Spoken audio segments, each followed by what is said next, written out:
How do you know what you know पुस्तकाचा मराठी अनुवाद chapter 9 भाग 7.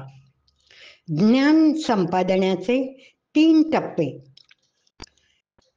ज्ञान संपादन करण्यासाठी किंवा अज्ञान दूर करण्यासाठी कशी सुरुवात करायची? श्रुतीमध्ये ज्ञानाच्या 3 पायऱ्या आहेत. ज्ञान ऐकलं आहे, ज्ञान समजलं आहे आणि ज्ञान अनुभवलं आहे. ज्ञान 3 टप्प्यात उलगडत जातं. त्या पायऱ्या म्हणजे श्रवण, मनन आणि निधिध्यासन.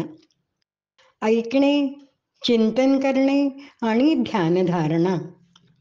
ज्ञानाच्या या 3 पायऱ्या या अज्ञानाच्या 3 पातळीबाबत आहेत. पहिल्या पायरीवर माणसाला माहिती नसतं, ऐकलं नसतं.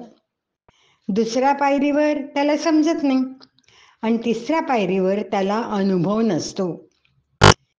अज्ञानाची पहिली पायरी ही माहिती गोळा करून ओलांडता येईल. श्रवण म्हणजे ऐकणे. हस्तलिखिताचा शोध लागण्याआधी पुरातन काळी ज्ञान मौखिकरित्या गुरुशिष्य परंपरेने दिले जायचे. संहिता पाठ केल्या जायच्या. एकनिष्ठेने, इमाने, इतबारे तसेच्या तसे ज्ञान मागची पिढी पुढच्या पिढीला द्यायची.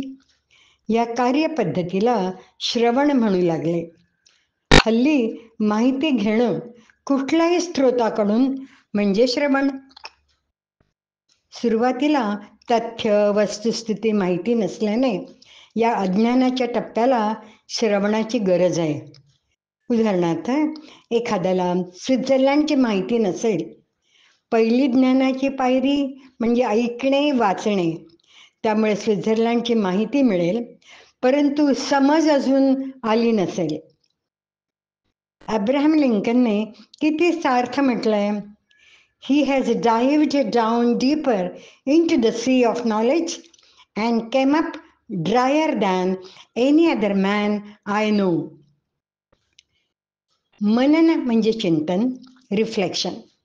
एखादा माहितीवर चिंतन करतो आणि स्वित्झर्लंडचं जीवन समजून घेतो, विचार करतो, चिकित्सा करतो. मग त्याला ते ऐकलं आहे त्याचं हळूहळू आकलन होऊ लागतं.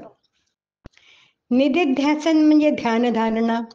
ज्ञानाची शेवटची पायरी म्हणजे अनुभव. स्वतः स्वित्झर्लंडला जाऊन अनुभव घेणं. वेदांताच्या परिभाषेत ज्ञान म्हणजे 3रा टप्पा. माहिती असणं व तसं जगणं हे खरं ज्ञान असतं आणि तसं न जगणं म्हणजे ज्ञान नसणं. ज्ञानाने व्यक्तिमत्वात बदल व्हायला हवा. जे ज्ञान एखाद्याच्या विचारात, वागण्यात परिवर्तन आणते ते खरे ज्ञान.